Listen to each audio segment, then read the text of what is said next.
you said that NATO is the perfect instrument for the type of work that you're doing now in Libya. Could the UN, excuse me, not the UN, the European Union Center for Foreign Security Policy become that same type of apparatus? And if so, does it possibly present the Europeans with the political cover needed sometimes to distance themselves from the Americans? It's an excellent question, and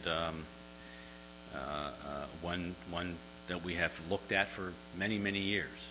When is Europe going to stand up and be ready to undertake security operations, particularly of an intense kind, without necessarily having to wait or rely on the United States? We in the United States, and this administration, and indeed the previous administration, made very clear that what we want is a strong and capable Europe. We are strong supporters of the common security and defense policy of the European Union. We would like to see Europe having the capacity to act in concert, including in high-intensity capabilities. In reality, however, the European Union does not have what NATO has, which is, one, the United States.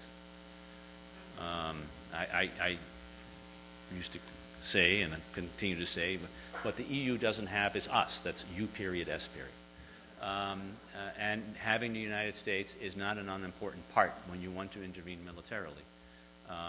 But second, and more importantly, it doesn't have the integrated military command structure that NATO provides and that I talked about earlier.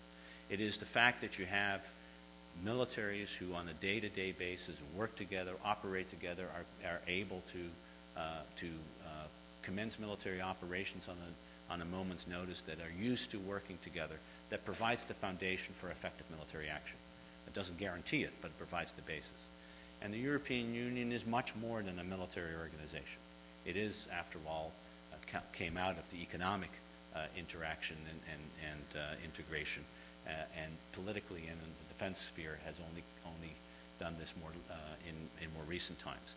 It is a strong voice diplomatically. It's a huge voice economically, and militarily it can be a good voice, and indeed there are many military operations that the European Union is engaged in.